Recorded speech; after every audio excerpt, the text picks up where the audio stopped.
The darkness of the warp is patient. It whispers promises in tones that twist the soul, offering ecstasy, power, and liberation from the weight of flesh. To some, it arrives as a subtle temptation, a fleeting thrill beneath the veneer of duty. To others, it crashes like an unrelenting storm, shattering minds and bodies until nothing recognizable remains. Slaanesh does not simply claim, you are invited, drawn, seduced, and finally consumed. Every thought, every heartbeat, every desire becomes a vessel for the Prince of Pleasure, leaving only echoes of who you were, buried beneath layers of obsession, indulgence, and agony. Those who fall do not merely suffer, they are transformed, unmade and remade into something both beautiful and horrific, a testament to the price of surrender in the grim darkness of the far future. Before we descend further into this abyss, take a moment to prepare. Engage with this vision fully, like, share, and subscribe to immerse yourself in more tales that illuminate the shadowed corners of the Imperium and the Warp. Only through understanding can one glimpse the peril and allure that lurks beyond mortal comprehension. The air on Parthenax Prime was thick with dust and the faint hum of distant manufactorums, yet beneath this ordinary oppression, something else stirred, a subtle vibration that only a few could perceive. Brother Captain Darius Vero had felt it first during a routine inspection of the planet's mining spires. It was almost imperceptible, like the brush of a finger across a nerve, a sensation that teased memory and desire in equal measure. At first he dismissed it as fatigue, the endless cycles of duty grinding against the edges of his consciousness. But when the sensation returned, sharper, accompanied by fleeting visions of forms and colors that should not exist in the material world, he realized it was not exhaustion. It was a whisper. A shadow that slithered along the mind, fingering at secrets no mortal should entertain. He tried to suppress it. He focused on his duties, drilling his squad through another day of unrelenting labor. But the whisper persisted, emerging in fleeting fragments during prayer or meditation. It was not a voice, not exactly, but it spoke in ways that defied sound, the sudden craving for sensations that had once seemed meaningless, the fascination with music, art, and the grotesque beauty of things designed to shock and awe. Darius did not understand what it was, and therein lay its danger. For Slaanesh rarely announces itself directly. It does not strike with fire and blade. It laces itself into longing, into attention paid to what the Imperium forbids, into the hunger for what should not be desired. By the third week, the whisper had begun to weave itself into his dreams. They were vivid, almost tactile, visions where every color burned brighter than logic would allow, every sound struck chords of pleasure and panic in equal measure. He dreamed of figures cloaked in shadow and flame, bodies elongated and impossible, moving in rituals of sensation and torment. At first, he awoke trembling, unsure whether he had glimpsed the truth or simply descended into fevered imaginings. But gradually, he began to sense patterns. Shapes repeated. Gestures, even words, whispered in his mind before he ever heard them in waking life. Darius began to avoid his squad in the small hours, wandering the Manufactorum corridors alone, seeking relief in ritualized routines, cleaning his chains word, calibrating servo arms, reciting prayers to the Emperor with lips that tasted bitter and foreign. Yet even these measures could not quiet the creeping hunger that had taken root inside him. The whisper had become a pulse, a rhythm beneath his own heartbeat, suggesting pleasures tied to pain, joys entwined with terror. It was subtle enough that he could rationalize away moments of indulgence, yet persistent enough to gnaw at his resolve. Others began to notice changes in him. Sergeant Malric commented once, with the bluntness of a veteran who had seen more than his fair share of oddities, that Darius's eyes lingered too long on certain devices, on the carved figures adorning Manufactorum walls, on patterns in the ore that seemed meaningless. The captain smiled politely, masking the awareness of what he feared was already growing too strong. He did not confide in the sergeant, for such words were dangerous. Even admitting the whisper could be interpreted as heresy. Better to endure it alone, to deny it, to pretend it was nothing but a quirk of the human mind. Yet denial was no shield. One evening, while monitoring the ore refinement chambers, Darius glimpsed a reflection in a pool of promethium coolant. For a heartbeat, the figure staring back was not wholly his own. The eyes were wider, the lips curved in a subtle mockery of expression he could not place, and the edges of his form shimmered with impossible colors. Panic gripped him, yet a deeper, darker curiosity lingered, the recognition that what he saw was not entirely foreign, and perhaps it was calling to something buried deep within his own soul. The whisper had escalated into presence, and presence is never easily ignored. Among the miners and Skitarii auxiliaries, rumors began to ripple. Servitors reported brief anomalies, machinery operating at odd cadences, tools vibrating as though alive, and faint whispers passing through vox grills where no signal existed. The tech priest in charge dismissed these as mere malfunctions or the result of overloaded logic circuits. But Darius knew better. The whisper was no mere malfunction. It was an intelligence, alien and intimate, threading desire through thought and twisting the simplest impulses. The shadow of Slaanesh had arrived quietly, invisibly, and those too rigid to notice were the first to be consumed. It was in this quiet, unremarkable beginning that the prince's corruption found its first anchor in Darius. Not with a shout, not with fire, but with attention, the subtle allure of forbidden beauty, the satisfaction of indulgence tinged with the sharp edge of danger. It started in small, almost laughable ways, lingering too long over carvings of flesh and form on Manufactorum walls, allowing himself to marvel at a miner's elegant handling of heavy ore, imagining impossible modifications to the designs he had sworn to maintain. Each thought seemed harmless, yet each was a tiny fracture in the walls of obedience and discipline that had defined him for decades. Darius knew, in some deep part of his being, that the whisper would not stop. It would not relent. It demanded attention, consent, and eventually surrender. Even now, in the cold metal halls where the Prometheum lamps hummed overhead, he could feel the whisper curling around his mind like smoke, beckoning him to taste, to explore, to abandon. And yet, the first threads of fear were growing. This was no simple indulgence. There was a price. And in the grim darkness of the far future, the cost of curiosity, especially one whispered by a prince of chaos, was never measured in months or years, but in the very erosion of one's soul. The night deepened, and Darius found himself standing alone on the edge of the ore processing pits. The air was thick with dust and the metallic tang of refined minerals. In the quiet, he could almost hear the whisper laughing, or was it him, repeating the thought in a hallucinatory echo? He could not tell. And as he stared down into the yawning darkness of the pit, the first fleeting vision of surrender flashed across his mind, a form, beautiful and grotesque, extending a hand that promised release from restraint, release from duty, and the first taste of the ecstasy that only Slaanesh could offer. It was only the beginning, but it was enough to ensure that nothing would ever be the same. Darius returned to his quarters, but rest offered no solace. The whisper followed him like a shadow stitched into his very thoughts. The walls of the room, bare and utilitarian, seemed to pulse with hidden patterns he had never noticed before. The angles of the support beams, the faintly polished surfaces of the floor, even the slight discoloration in the metal of his data slate. Every detail drew his attention, his mind twisting mundane observations into visions of impossible symmetry, sensuality, and cruelty. He rubbed his eyes, hoping the fevered sensations would pass, but the whisper had already begun to invade memory itself, replaying every suppressed desire he had harbored in silence over decades of service. In the mess hall, even routine interactions became charged with a dangerous intensity. A fellow officer brushed against him in passing, and Darius felt the ghost of an emotion that should have been simple camaraderie flare into something intimate, strange, and disorienting. He recoiled inwardly, ashamed, yet part of him lingered on the sensation, as if the whisper had implanted the notion that forbidden curiosity was necessary. He caught himself staring too long at forms and faces, noticing the elegance of muscle, the curve of a shoulder, the sway of a gait that should have seemed trivial but now carried significance that gnawed at his discipline. The whisper was patient. It did not demand, it insinuated.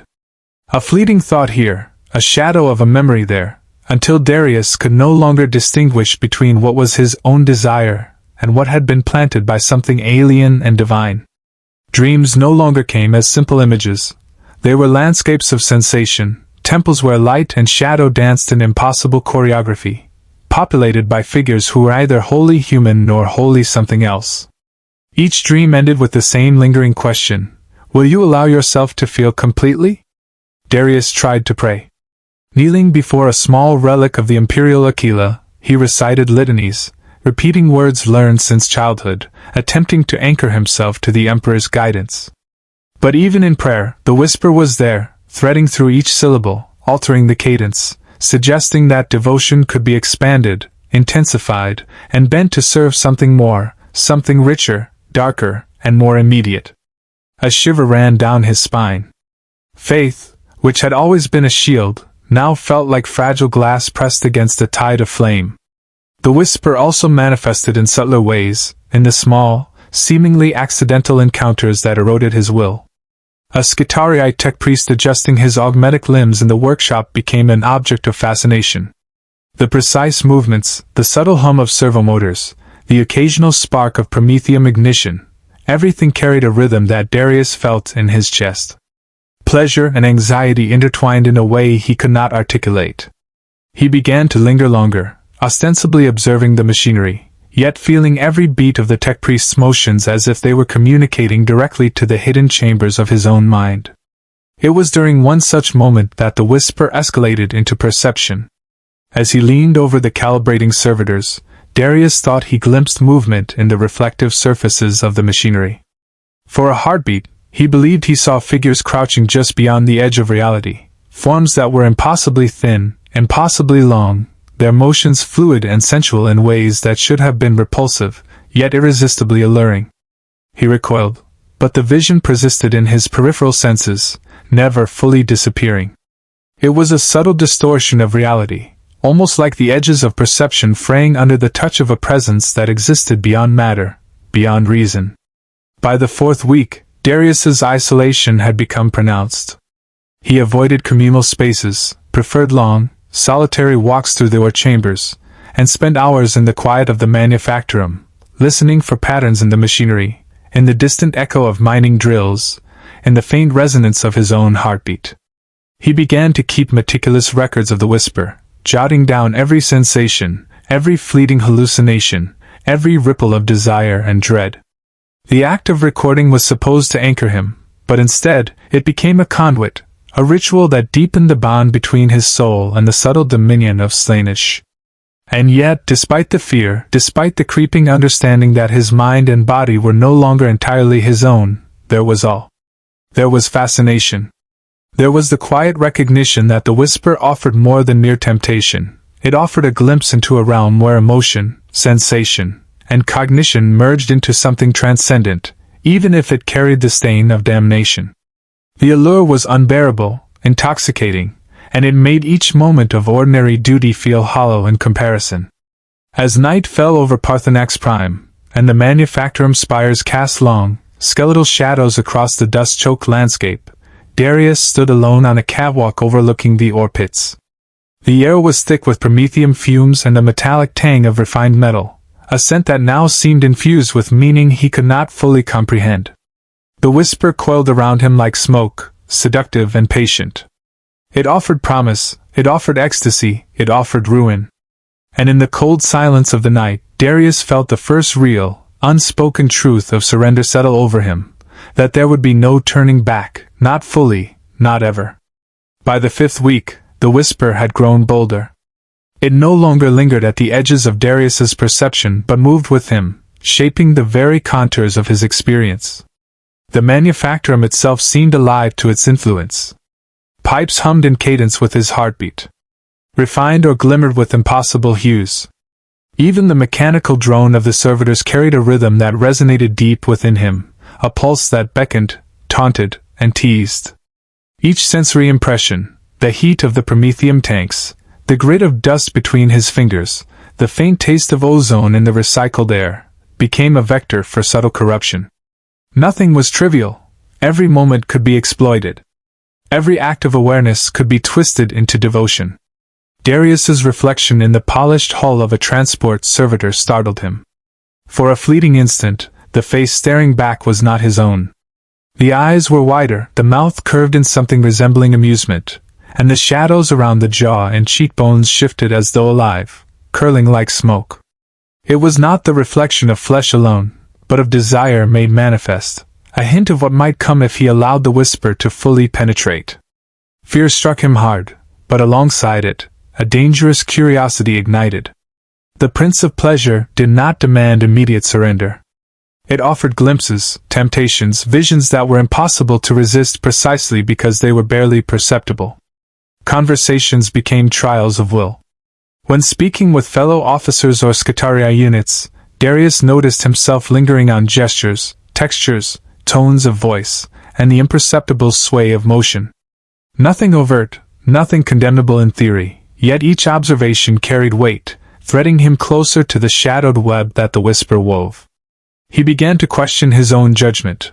Was this fascination a product of fatigue, or had something otherworldly already taken root? Each question birthed another whisper in reply, soft, coaxing, insistent. Look closer. Feel deeper. Give yourself over, just a little, just enough to see.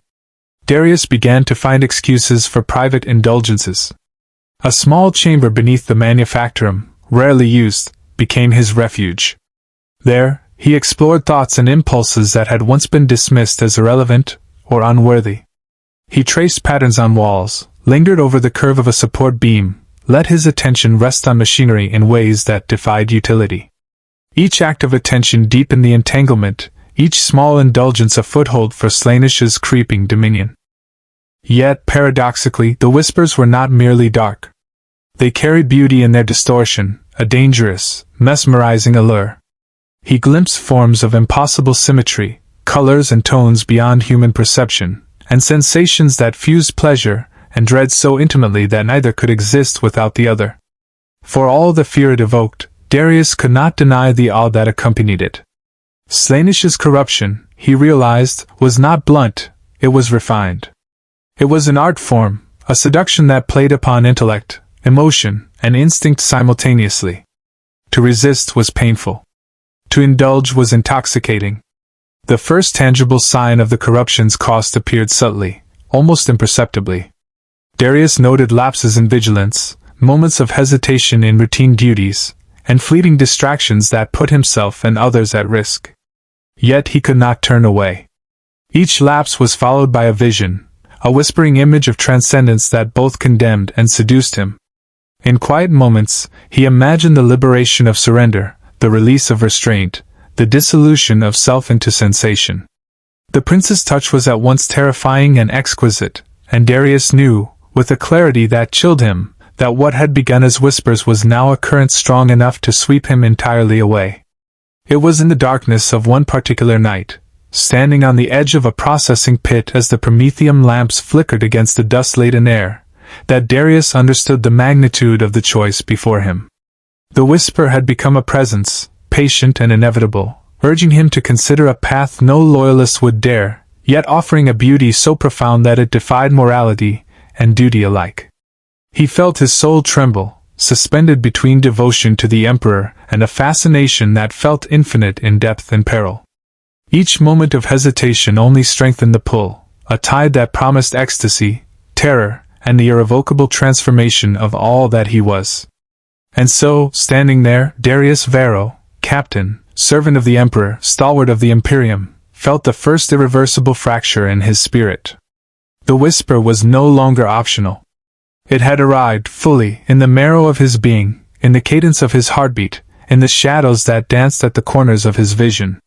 Slaanesh had made its claim, subtle and profound, and the path forward would be irrevocably altered. The shadow had whispered. And Darius, trembling yet mesmerized, could no longer pretend it had not spoken. The whisper had grown into a presence, yet it was not merely a voice, it was a current, a pressure, a pulse that wound its way through every sensation Darius had once taken for granted.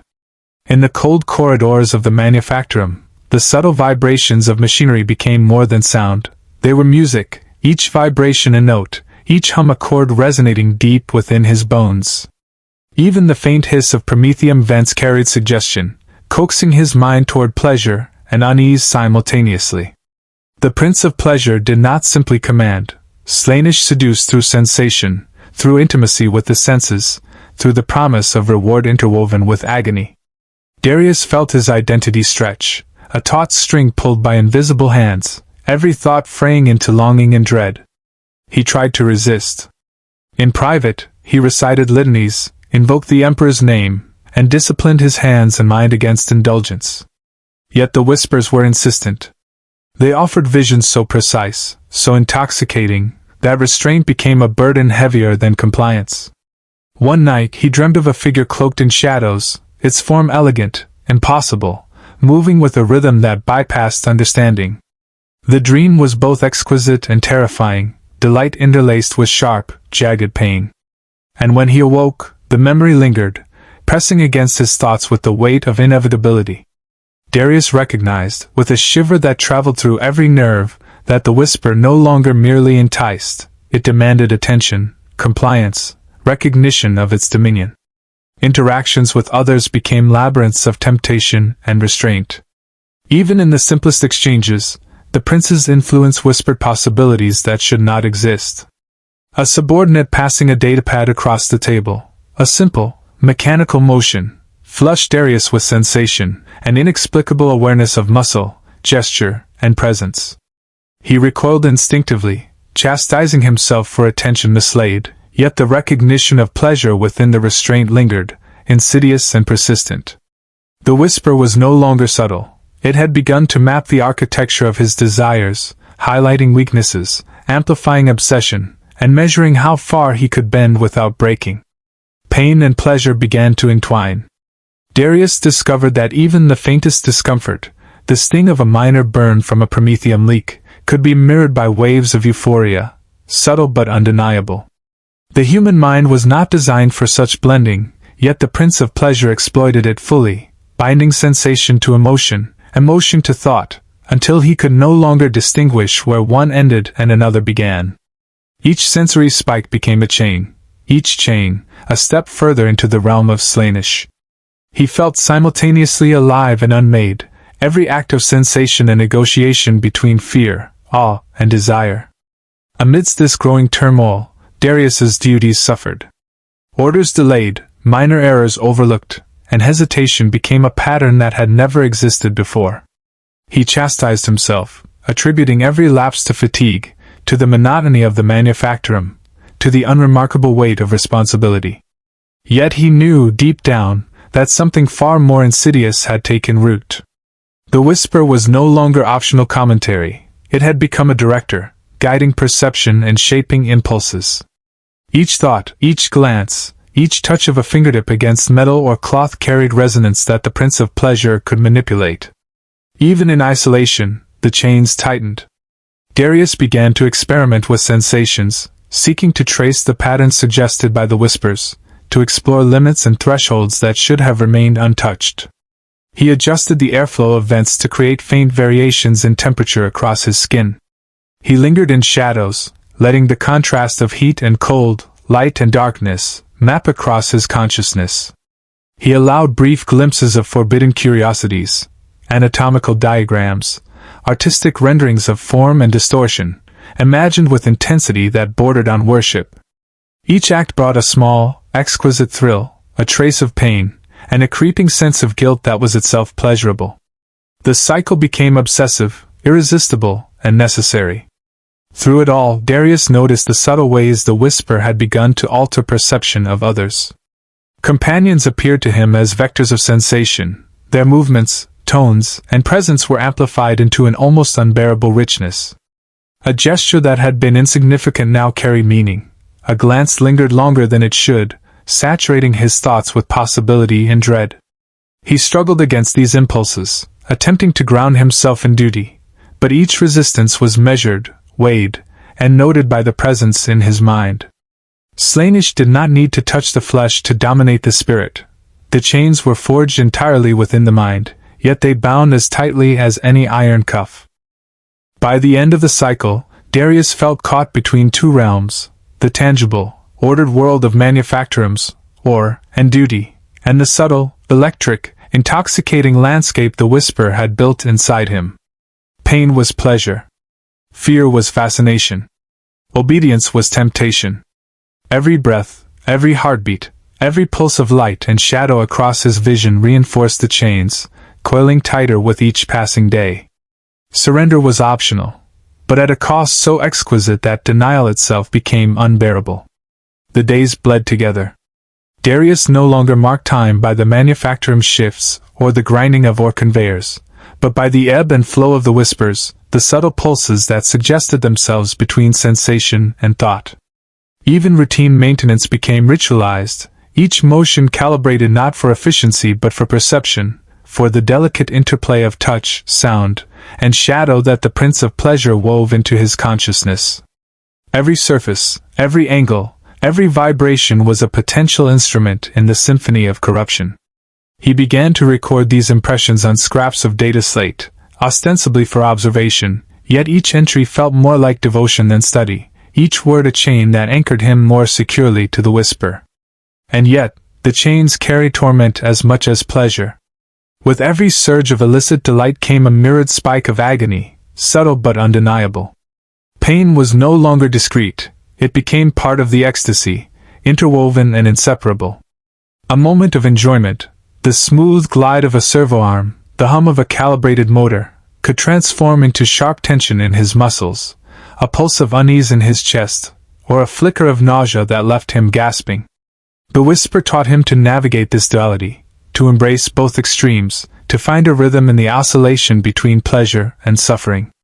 Every act of indulgence was a negotiation with both delight and dread, a contract he had not signed yet could not refuse. He began to recognize the signs in others before they appeared. A Skitaria unit adjusting its augmetic enhancements with meticulous care, a laborer tracing patterns in ore, a fellow officer pausing in reflection, all were instruments in the subtle theater Slaanesh conducted around him. It was as though the Prince of Pleasure had rendered the universe transparent, revealing a lattice of stimuli invisible to most, yet palpably alive to those attuned. Each observation carried risk, each sensation threaded with temptation, each glance capable of loosening the bonds of morality, loyalty, and self-restraint. Darius's own body began to betray him. Small changes, imperceptible to all but himself, marked the first stage of transformation. Muscles twitched with anticipation, skin tingled in ways that had no discernible cause, and even the simplest movements, grasping a tool, turning a valve, stepping across grated floors, were infused with new, disorienting sensation. The whispers did not demand that he act, yet each subtle alteration became a question. Will you acknowledge this? Will you allow yourself to feel? Each answer deepened the chains, and each denial only heightened the intensity, a loop both torturous and intoxicating. Isolation became both refuge and trap. Darius avoided his squad, avoided communal spaces, and even minimized his contact with superior officers. The Manufactorum, once a place of labor and duty, became a private theater for the whisper, a controlled environment in which every movement, every touch, and every breath could be felt with exquisite clarity. And yet the solitude also amplified the torment. No one could witness the oscillation of delight and pain, the battle between devotion to the Emperor and the lure of forbidden indulgence.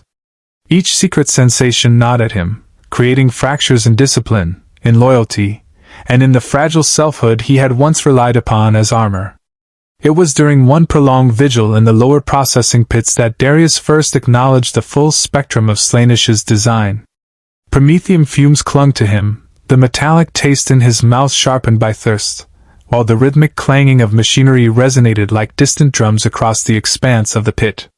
He allowed himself to follow the currents of sensation, tracing the lines of the whisper as though they were physical threads woven into the world itself. For a long moment, he felt the exquisite tension between ecstasy and agony, a clarity of awareness so profound that it bordered on madness. He understood viscerally that the chains were not merely metaphorical, they were tangible, woven into perception, thought, and flesh alike. The awareness brought no relief, only a deepening realization that surrender, when it came, would not be sudden. The Prince of Pleasure did not strike with thunder or fire. It worked in gradients, in currents, in the quiet reshaping of every impulse, until the victim was incapable of distinguishing self from sensation, obedience from indulgence, desire from identity. Darius knew that he was entering that space, where morality and instinct were no longer absolute, and the first true act of submission, whether conscious or unconscious, had already occurred in the simple acknowledgement of the whisper. Even now, as he staggered back to his quarters, sweat cooling on his skin, Darius could not shake the simultaneous thrill and dread that gripped him. Every breath, every heartbeat, carried both agony and rapture. Every glance, every touch, every thought was an opportunity to bind himself further, willingly, inevitably, to the chains that would eventually define him. The path was clear, though perilous, though impossible to trace in any meaningful sense. Slaanesh's influence would not be resisted. It would be explored, endured, and ultimately, submitted to. The whisper had grown insistent, and Darius could feel the chains coiling ever tighter around his mind and body. The Manufactorum, once a sanctuary of order and labor, had become a stage for sensation, each element a note in a symphony he could neither stop nor ignore. Every metallic clang, every hiss of promethium, every subtle vibration of machinery carried suggestion. It was a language of flesh and nerve that bypassed intellect entirely, speaking directly to desire, fear, and the fragile thresholds of endurance. He had become acutely aware of the duality in every impression, pleasure interlaced with pain, curiosity entangled with dread. Slaanesh's teaching was subtle but absolute. Only those who fully acknowledged the interdependence of torment and ecstasy could navigate the chains without being destroyed. In the dead hours of the night, Darius would wander through the lower processing levels, tracing the edges of shadow and light, feeling the hiss of heat vents against his skin, letting the vibrations of the machinery pass through him in waves. Each act was a negotiation with himself, to feel or to resist. Every decision reinforced the chains, every lapse allowed them to tighten. The whispers had taught him patience and perception, showing him that surrender was not an instant event but a gradual yielding to the currents that would eventually claim him entirely. Yet even as he obeyed, part of him still recoiled, clinging to the memory of order, loyalty, and duty. The tension was exquisite, and he began to understand why the prince's allure was so irresistible. Interactions with others became exercises in restraint and observation. A miner pausing to wipe sweat from his brow, a Skitarii tech priest adjusting servo-limbs, even a fellow officer performing a simple inspection, all were transformed into vectors of sensation. Darius noted every imperfection, every rhythm, every nuance, cataloging them in his mind like sacred texts. The whisper guided his focus, highlighting what would awaken desire, what would provoke fear, what would elicit awe. Each encounter, no matter how trivial, became an opportunity to test the limits of endurance, sensation, and morality. The chains were tightening, invisible yet unrelenting, binding him to the prince's influence with every observation. Sleep offered no escape. Dreams became extended rituals, landscapes of impossible symmetry and motion where pleasure and torment were inseparable. Figures moved with elegance that was both repulsive and irresistible, their gestures and postures choreographed to inflame every nerve, every impulse. Darius would awaken gasping, drenched in sweat, yet unable to resist returning to the shadows that had taught him so much. Each dream reinforced the lesson: indulgence carried cost, and cost carried beauty. The whisper had become both instructor and tormentor, a presence that demanded vigilance and surrender simultaneously. The first real test came unexpectedly. While overseeing a refinement, a minor promethium leak occurred, releasing a thin, acrid vapor into the chamber. Normally, protocol demanded immediate sealing and evacuation, yet Darius hesitated, aware of the way the vapor caressed the skin and filled the air with a strange, almost intoxicating scent. The whisper stirred insistently, suggesting a momentary indulgence, to observe, to feel, to allow the body to register sensation before responding. He remained still, letting the vapor wrap around him, counting every pulse in his chest, every subtle shiver of the skin, every tremor in the muscles. The danger was real, yet he felt an exquisite awareness that was impossible to ignore. When the servitors finally detected the leak and corrected it, Darius was left shaken and exhilarated, acutely aware that the chain had grown yet another link. By the 7th week, he had come to recognize the inevitability of the path. The whisper was no longer subtle. It had become a force intertwined with the very architecture of his consciousness. Each act of attention, each acknowledgement of sensation, each indulgence or denial became a step along the chain, leading him further into the realm where pleasure and pain were indistinguishable. Surrender would not be a single moment, but a continuum. Every thought, every breath, every heartbeat carried the weight of choice, the inevitability of submission. Darius stood once more at the edge of the ore pit, promethium lamps flickering, dust motes suspended like sparks of distant stars in the harsh illumination. The whispers moved through him like a current, invisible yet palpable, urging recognition, indulgence, and vigilance all at once. He felt the chains tighten around his mind and body, and for the first time, he allowed himself to acknowledge the truth. He was caught. Not fully, not yet irrevocably, but inevitably. The Prince of Pleasure had claimed a foothold, subtle, precise, and unyielding, and there would be no simple path back to the man he had once been. The ecstasy and agony were inseparable, the allure and terror interwoven, and the chains that bound him were only beginning to coil. The whisper had become presence, the presence had become teacher, and the teacher was patient. It would wait, it would tempt, it would test, until Darius Varro was ready to follow the chains to their end, or be broken beneath their weight. In that silence, amidst the hiss of promethium and the distant rhythm of machinery, he realized that the first stage of corruption was complete. He had felt, he had noticed, and he had begun to yield. The chains of ecstasy and pain were no longer theoretical. They were flesh, thought, and shadow entwined, and there was no escaping their inevitability. Darius's reflection in the polished hull of a transport servitor had begun to shift permanently. The subtle distortions he had once glimpsed in fleeting moments now lingered, lingering at the edges of perception, threatening to overflow into reality itself. His eyes seemed too wide, his movements too fluid, the lines of his body sharper yet somehow more sinuous, as though the whisper had begun reshaping the vessel that housed it. Each subtle mutation carried no immediate pain, only an uncanny awareness that the flesh could betray him at any moment, responding to impulses he could no longer fully control.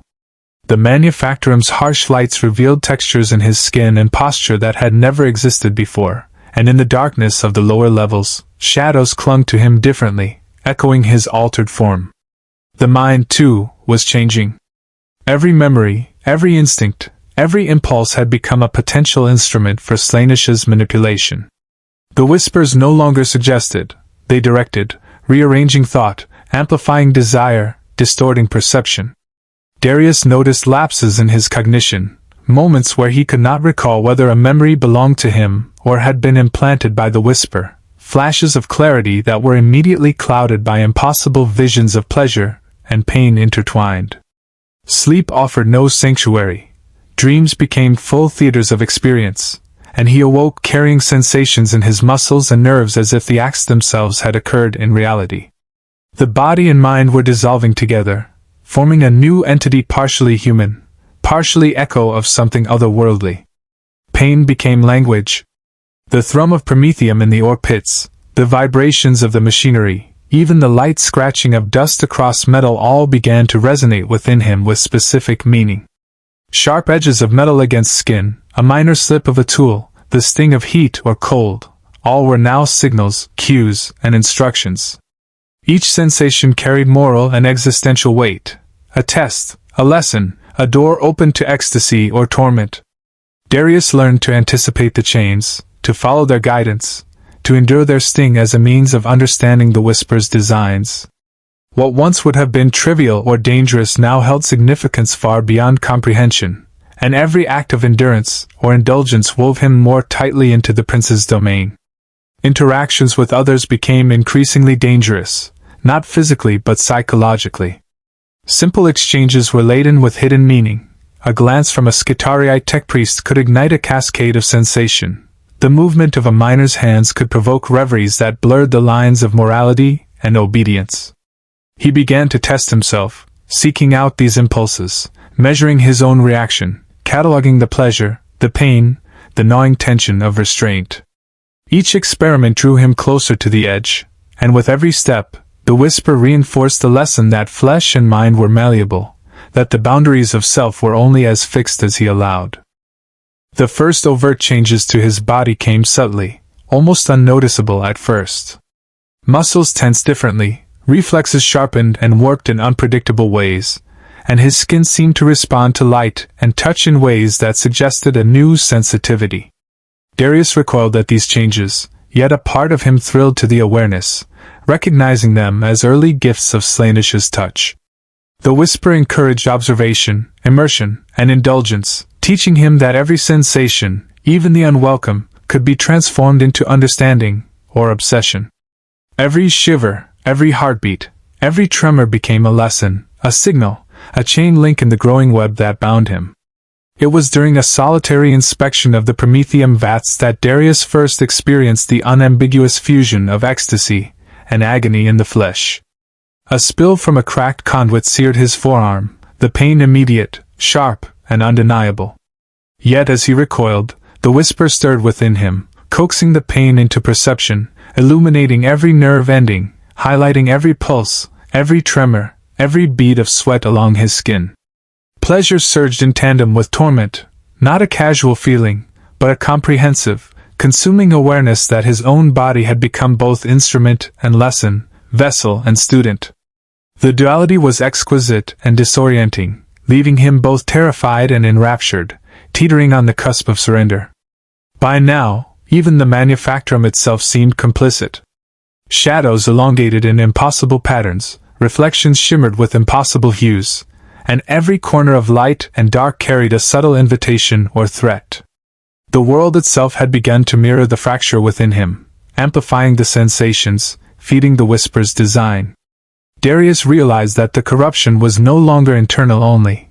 It had begun to warp the very perception of reality, threading through flesh, mind, and environment until he could no longer distinguish one from another. The prince's dominion was not merely personal.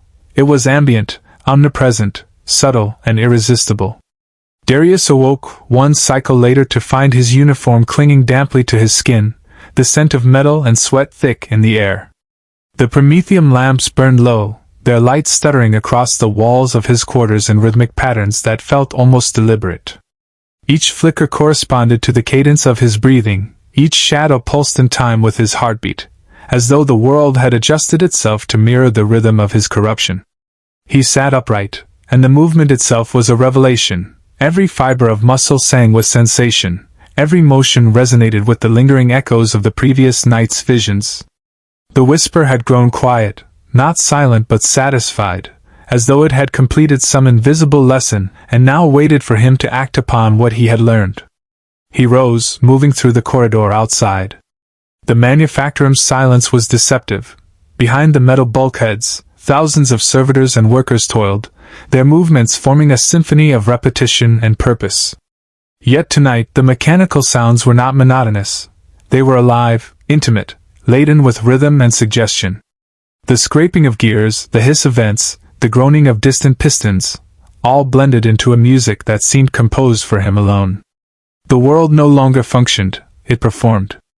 And Darius was both audience and instrument, caught between awe and terror at the realization that his perception had become a conduit for something greater, darker, more essentially profound. He encountered Overseer Lighton at the lower refinery gates. The man's voice clipped, irritated, oblivious to the undercurrent that saturated the air. Another output delay. Lighton barked, slamming a data slate against a rusted control panel. If these readings don't stabilize, the administratum will have us stripped of ration credits. Darius stared at the man's mouth as he spoke. The movement of lips, the flicker of his tongue, the way the veins on his neck tensed with every syllable. The whisper stirred faintly within him, interpreting the sight not as communication but as invitation, a dance of motion and meaning that transcended words. For a moment he forgot to respond. When he finally did, his tone carried a softness that unsettled even him. "We'll meet the quota," Darius said quietly. "We always do." Lighton frowned, uneasy at the calm certainty in Darius's voice. The overseer turned away, muttering something about recalibration schedules, but the moment lingered in Darius's mind long after he departed. It was the first time he had spoken under the whisper's influence consciously, the first time he had felt its will bleed into his words. He recognized it immediately, how easily charisma could replace command, how desire could compel obedience as effectively as fear. It was not a loss of control but an evolution of it, and that realization frightened him more than the mutation of his flesh. Power had taken on a new texture, not domination, but seduction. Days passed in uneven rhythm. Sleep lost meaning, hours blurred into one another, punctuated only by the shifting hum of machinery and the deepening intensity of his inner transformation. Darius noticed how workers began to avoid his gaze, how conversations fell silent as he entered, how even the servitor's monotonous movements seemed to hesitate when he passed. It was not authority that held them, it was something unspoken, primal, a field of influence that radiated from his altered consciousness. The whisper had ceased to be a presence outside him. It was now his companion, his double, his silent reflection moving behind his every thought. The breaking point came when he discovered the worker in the purification chamber. The man had been caught in a malfunctioning press, his torso crushed, his breathing ragged and shallow. The usual protocol demanded mercy termination, yet as Darius approached, he hesitated. The man's eyes were wild, filled with pain and terror, and something else. Gratitude. His lips trembled, and through the bubbling of blood he managed to whisper, "It feels beautiful." The words struck Darius like a weapon. He knelt, watching as the man's expression shifted between agony and serenity, between life and death, between destruction and transcendence. In that instant, Darius understood that the worker had felt what he himself was becoming. Slaanesh's touch was not infection, it was revelation. Every nerve ending, every atom of flesh and mind, every boundary between suffering and rapture existed to be explored, to be broken, to be remade. As the man's final breath escaped, Darius whispered a prayer he did not recognize, the syllables foreign yet instinctively perfect. The worker died smiling. When he rose, Darius knew he had crossed another threshold. The whisper no longer needed to speak. It was in his bones, his blood, his perception of reality. The Manufactorum was not merely his post, it was his cathedral. The chains that bound him had become threads of silk and steel, wrapping him in their embrace, guiding him toward understanding. The flesh that had once been his prison was now his altar, and the pain he had feared was the key to ecstasy he could no longer resist. He left the chamber slowly, aware of the faint trail of blood drying on his gloves, of the hum of distant engines, of the rhythm of his own pulse echoing against the metal walls. The air tasted of promethium and dust, but beneath it lingered something sweet, intoxicating, and faintly electric. It was not the scent of death. It was the scent of transformation. The days following the worker's death dissolved into something that could no longer be called time. The Manufactorum's routine continued, the rhythmic clatter of pistons, the shriek of ore grinders, the eternal hiss of promethium. But to Darius, it had become music without end, a liturgy without distinction between verse and chorus.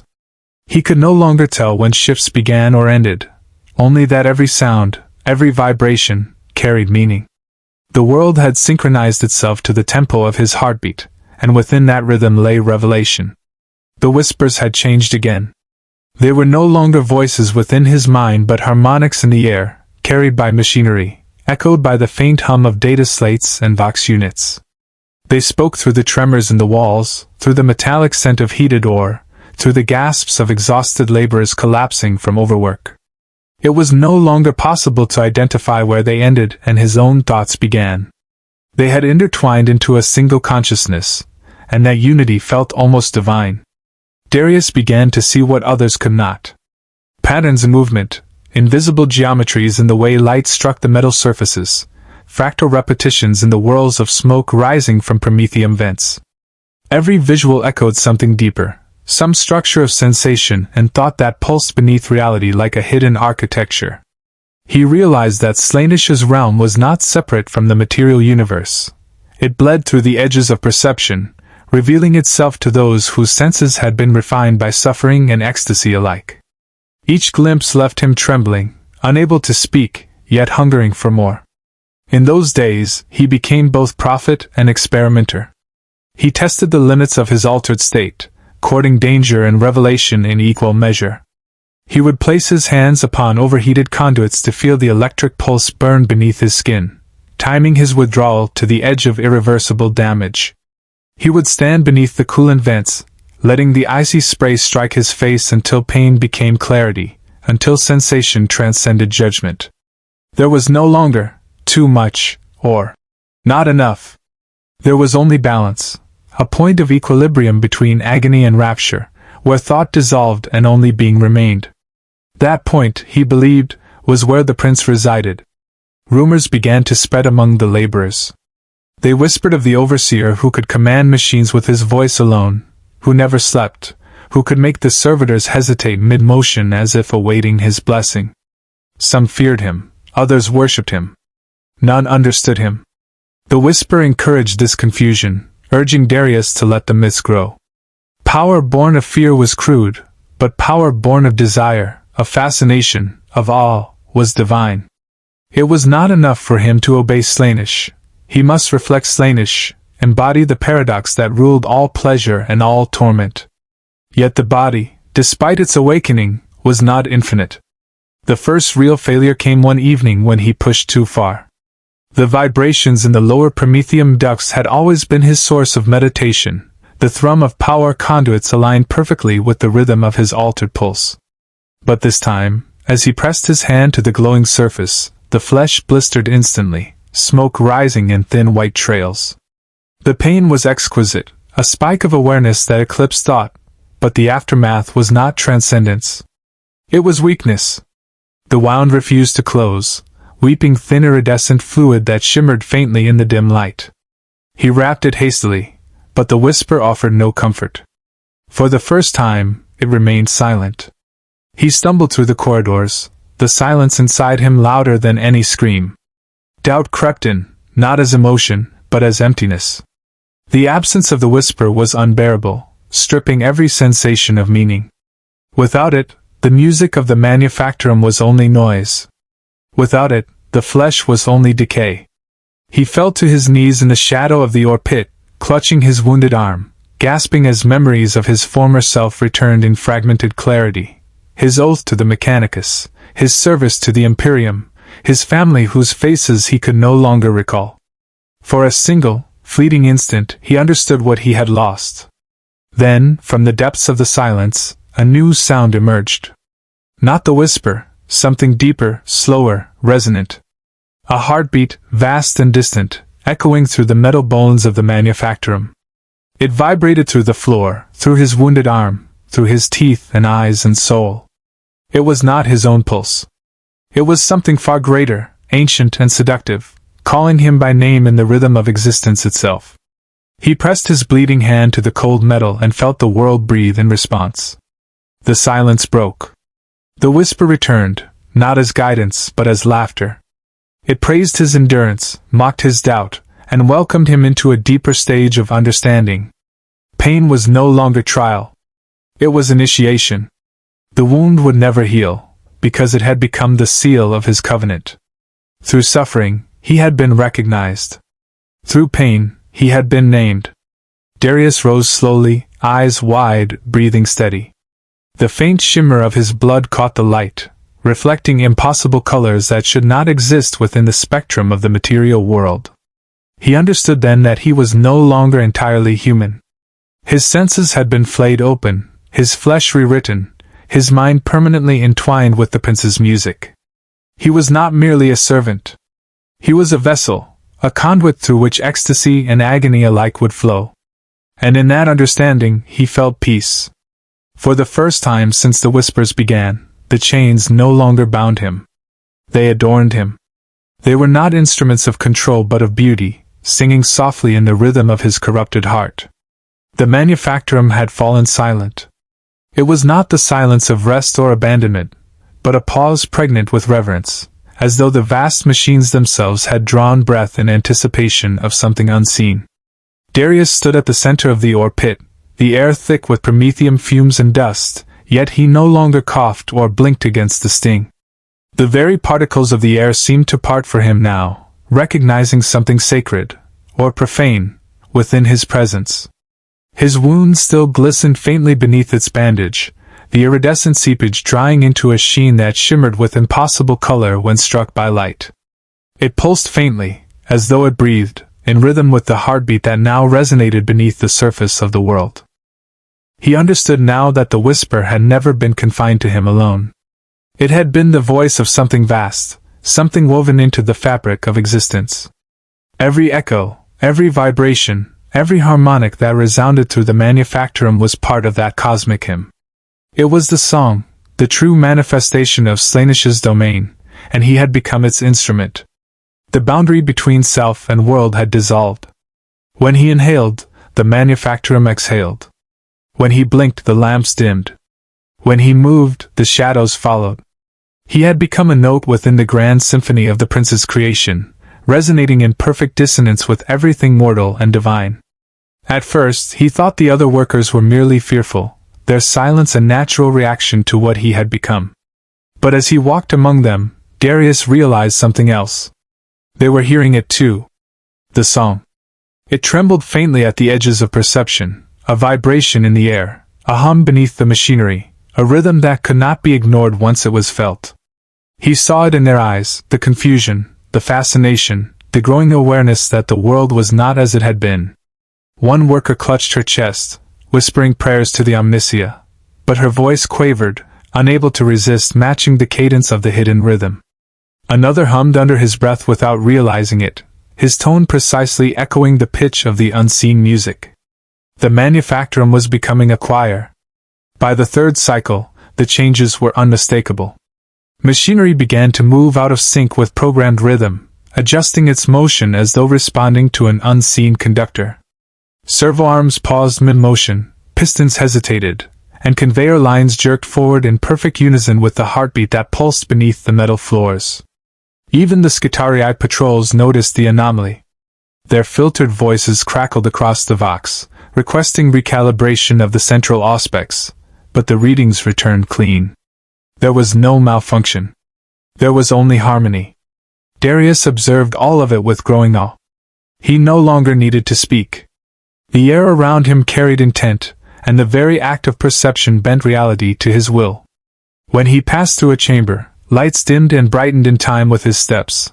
When he stopped, the hum of the machinery grew softer, as though awaiting instruction. He was no longer simply an overseer of men and servitors. He was a conductor of existence itself, drawing power not from authority or faith, but from sensation, resonance, and desire. He was what the whisper had promised from the beginning, the bridge between the flesh and the void. Yet even in the height of his revelation, something in the distance resisted. The deeper strata of the Manufactorum, the forgotten tunnels, the sealed vaults beneath the primary furnaces, remained silent. No vibration reached there, no echo responded. It was as if the very earth beneath the complex refused to join the song.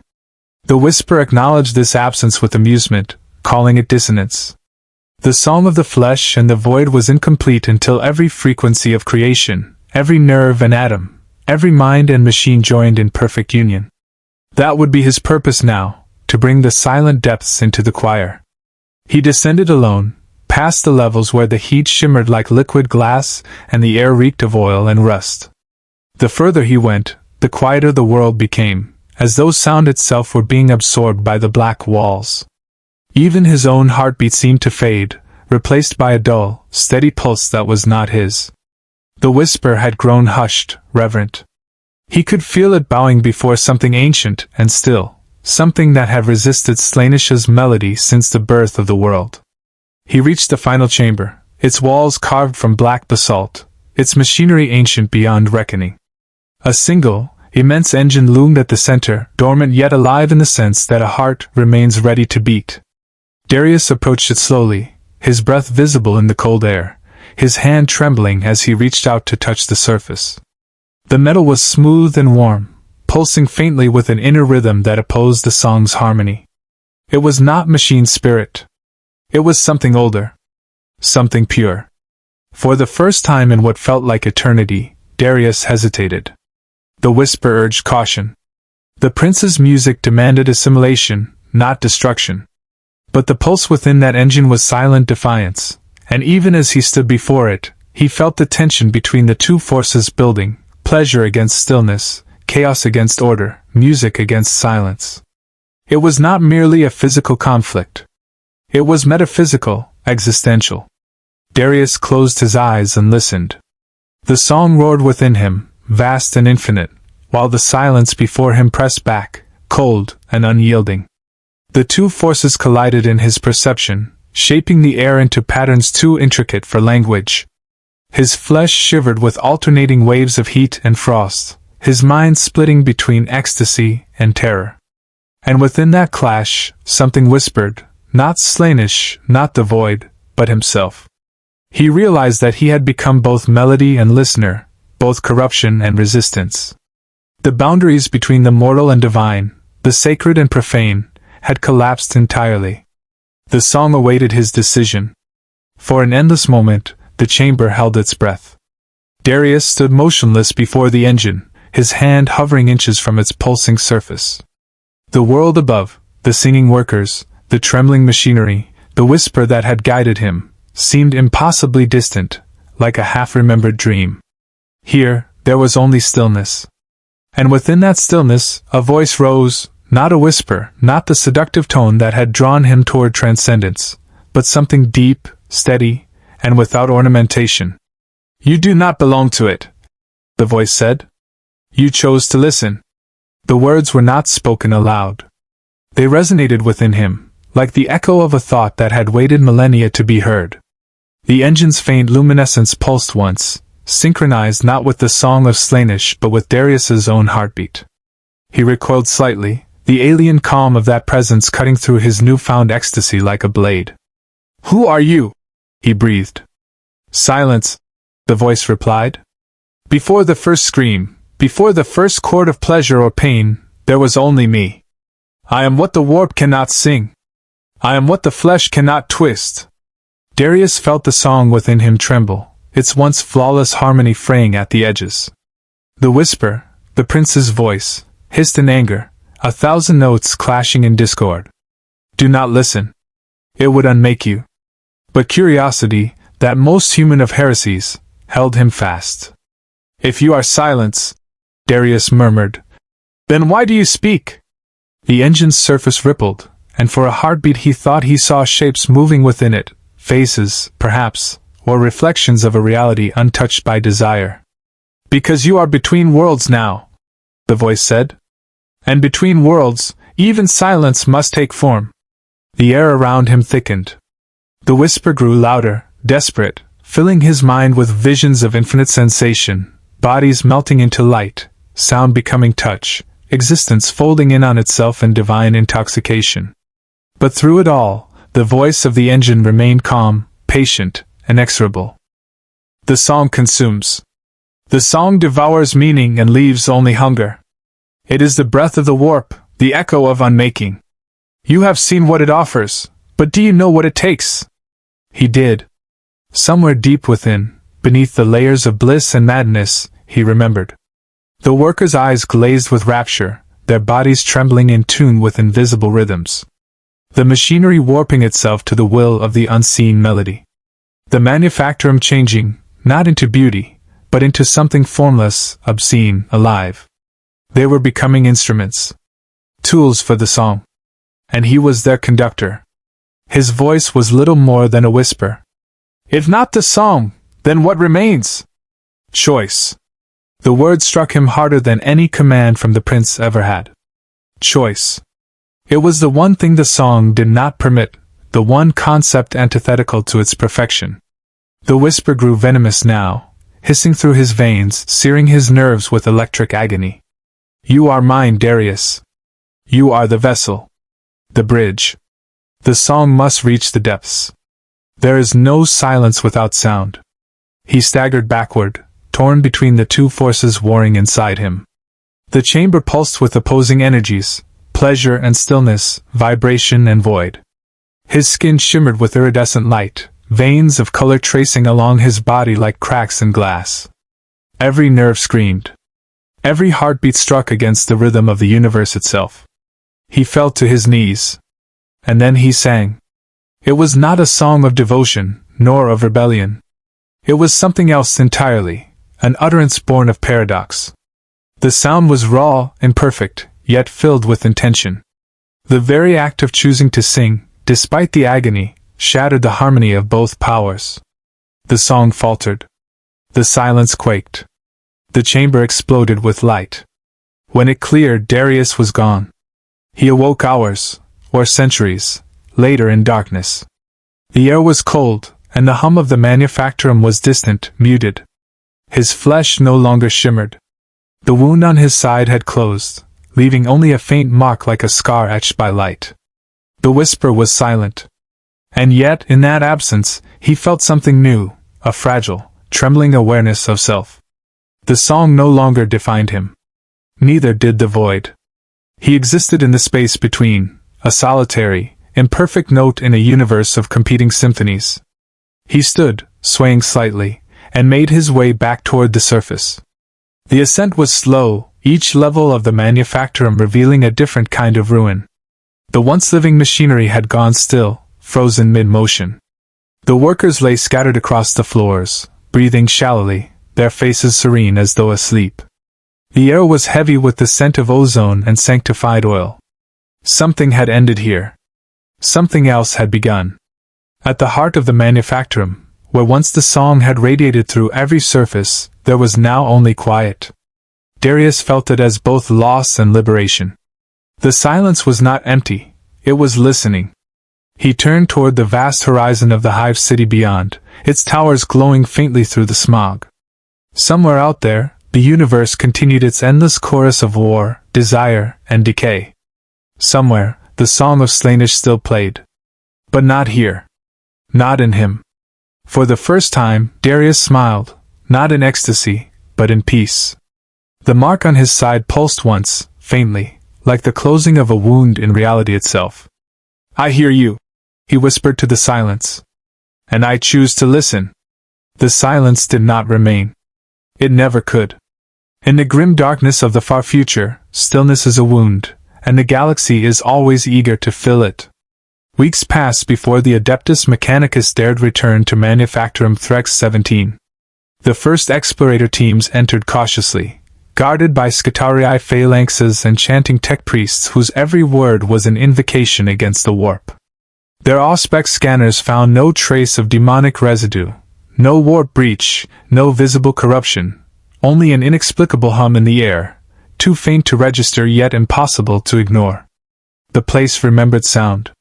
The corpses had not decayed. They breathed. Thousands of workers lay where they had fallen, bodies unmoving, hearts beating at an almost imperceptible rhythm. Their lungs drew in air as though they awaited a signal that had not yet come. When a servitor brushed against one of them, the worker's lips twitched and a single note escaped, a sound so pure and haunting that several acolytes fell to their knees, weeping without understanding why. Muggos Theralis recorded the phenomenon in his data slate, categorizing it as residual harmonic phenomena of unknown mechanicum origin. Yet beneath his robes, the Muggos trembled. He had seen corruption before, flesh twisted into abominations, machines fused with warp entities, but never this, order within heresy, beauty within decay. As they explored deeper, they found the central chamber. The engine still pulsed faintly, though its surface was now dull, its color faded to ash. Standing before it was Darius. He did not move as they entered. His eyes were open, clear, but devoid of expression. His skin bore faint traces of circuitry, tiny glowing lines tracing geometric patterns up his arms and across his chest, like scripture written in light. When the Muggos attempted to scan him, every device failed simultaneously. Voxlinks went dead. Auspex displays bled static. Then Darius spoke. "Do you hear it?" he asked softly. The Mechanicus delegation exchanged uneasy glances. "Hear what?" Theralis rasped through his vox grill. "The silence," Darius said. "It's singing." The Muggos tried to reply, but his voice faltered. He realized, with a creeping horror, that he could hear something, a low vibration threading through the air, like a choir just beyond the threshold of perception. It was not the voice of the warp, not the shriek of Slaanesh's realm, but something else entirely. Balanced. Waiting. Record everything, Darius commanded. But his voice came out wrong, distorted, layered, as if two versions of himself had spoken at once. The choir swelled. Every machine in the manufactorum began to hum in resonance. Metal plates shifted minutely, adjusting themselves as though guided by invisible hands. The air trembled with a strange harmony, beautiful and terrible, neither wholly mechanical nor organic. Darius stepped forward, his movements slow and deliberate, every gesture a part of the rhythm. "You came to contain what you feared," he said. "But there is nothing to contain. Fear is the instrument. The universe has forgotten what it means to listen." Darius raised his mechadendrites, chanting binary prayers in desperation. "You are contaminated. The warp has touched you." "No," Darius murmured, his voice calm. "I was freed." The ground shook. The workers' eyes opened all at once. Thousands of throats exhaled the same note, perfect, unbroken, impossibly in tune. The muggos screamed a litany of protection, but the sound was swallowed by the harmony. The workers did not move. They simply sang, their voices merging with the vibration of the machines until it was no longer clear where flesh ended and metal began. Darius turned his gaze upward. Through the shattered roof of the manufactorum, the smog parted, revealing a sliver of sky. The clouds twisted into spiral formations, faintly glowing with unseen light. In that moment, the choir changed pitch. What had been one voice became many, overlapping tones that formed intricate harmonics beyond human comprehension. The air itself vibrated with consciousness, and reality seemed to thin. Darius collapsed, clutching his head.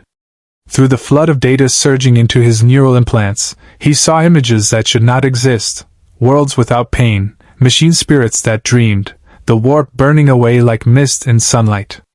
His human heart longed to believe it, but his logic core screamed in defiance. "This is heresy," he gasped. "You are birthing a demon." Darius shook his head slowly. "Not a demon. A choice." The choir reached its crescendo. From orbit, Imperial sensors registered a brief surge of anomalous energy around Threx-17. It was not warp-based. It was not mechanical. It simply was. When the signal ended, the manufactorum was gone, erased from the surface of the world as if it had never been there. In its place stood a vast crater filled with black glass that reflected no light. Far across the sector, reports began to surface. Voxcasters picked up faint harmonic murmurs bleeding through encrypted channels. Servitors froze mid-task, whispering fragments of forgotten prayers. On a distant forge moon, a single tech priest awoke from stasis to find binary code scrolling across his retinal display, spelling a single word in High Gothic. "Listen."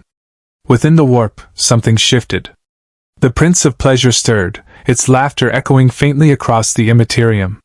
For the briefest instant, even Slaanesh seemed intrigued. A mortal had sung outside the song, breaking its rhythm without defying its existence. The paradox rippled through the immaterium like a dissonant chord. "So be it," the prince whispered. "Even silence can serve desire." And somewhere, in the hollow sky above a forgotten world, Darius's voice answered, softly, eternally, neither pleading nor triumphant. "I choose to listen."